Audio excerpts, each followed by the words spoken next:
नमस्कार दोस्तों, श्री राम और माता सीता के जीवन पर कई तरह के महाकाव्य, ग्रंथ और उपग्रंथ की रचना की गई, लेकिन महर्षि वाल्मीकि द्वारा रचित रामायण को ही रामायण का सबसे पुराना और मूल संस्करण माना जाता है। रामायण में श्री राम के चरित्र को एक आदर्श पुरुष के रूप में दर्शाया गया है। हमारी आज की ये कहानी रामायण के एक ऐसे ही प्रसंग से जुड़ी है, जिसके अनुसार माता सीता द्वारा संतान को जन्म देने की घटना से संबंधित कई कहानियां प्रचलित हैं। लोक कथाओं के अनुसार तो सीता जी ने एक साथ 2 बालकों को जन्म दिया था, लेकिन महर्षि वाल्मीकि द्वारा रचित रामायण में इसका उल्लेख नहीं मिलता। ऐसा कहा जाता है कि माता सीता ने वाल्मीकि जी के आश्रम में केवल लव को ही जन्म दिया था और कुश को वाल्मीकि जी ने अपनी मंत्र शक्ति से बनाया था। कुश के जन्म की एक प्रचलित कथा भी है। चलिए जानते हैं उस कथा को। लंका से लौटने के बाद श्री राम का सम्मान प्रजा में बना रहे, इसलिए माता सीता ने स्वयं ही अयोध्या छोड़कर चले जाने का फैसला लिया।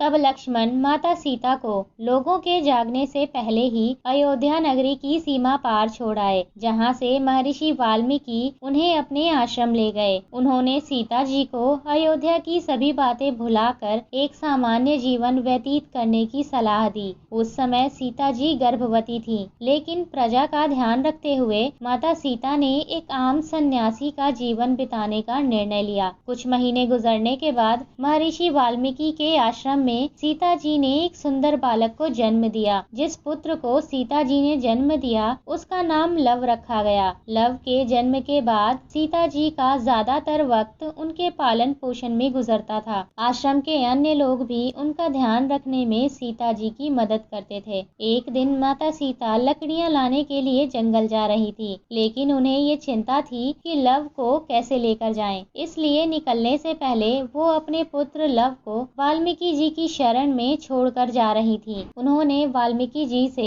लव का ध्यान रखने को कहा। सिर हिलाते हुए जवाब में हाँ कहकर वाल्मीकि जी ने लव को उनके पास बैठने के लिए कह दिया। लेकिन जैसे ही सीता जी कुछ आगे बढ़ी तो उन्होंने देखा कि महर्षि अपने कार्य में इतने व्यस्त हैं कि वो लव की ओर ध्यान ही नहीं दे रहे। तब सीता जी ने लव को साथ लेकर जाने का निर्णय लिया। बिना वाल्मीकि जी को बताए माता सीता लव को लेकर जंगल में लकड़ियां लेने चली गईं। कुछ देर बाद जब महर्षि ने इधर उधर देखा तो उन्हें लव दिखाई नहीं दिया। उन्हें ये भय हुआ कि लव कहीं चला तो नहीं गया या किसी जंगली जानवर का शिकार तो नहीं हो गया। ये सोचकर महर्षि चिंतित हो उठे कि अब वो सीता जी को क्या जवाब देंगे। वो तो विलाप करने लगेंगी। तब उन्होंने अपनी मंत्र शक्ति से नजदीक ही रखी हुई कुशा यानी घास को एक नए लव में परिवर्तित कर दिया, जो देखने में हूबहू पहले लव की तरह ही था, जिसे देखकर ये समझ पाना बहुत मुश्किल था कि असली लव कौन सा है और कौन कुशा से बना है। महर्षि ने सोचा कि सीता जी के वापस लौटने पर वो उन्हें यही लव सौंप देंगे और कुछ नहीं बताएंगे। कुछ समय के बाद जब सीता जी वापस लौटी तो उन्हें देखकर महर्षि चकित रह गए। उनके पास लव को पहले से ही देख वो अपनी आंखों पर विश्वास नहीं कर पा रहे थे। पूछने पर मालूम हुआ कि सीता जी लव को अपने साथ ही ले गई थी, लेकिन नए लव को देखने के बाद सीता जी बहुत प्रसन्न हुई। कुशा से जन्म होने के कारण उस बालक का नाम महर्षि ने कुश रख दिया और माता सीता को सौंप दिया। लव के साथ कुश का भी पालन पोषण माता सीता ने किया और इस तरह कुश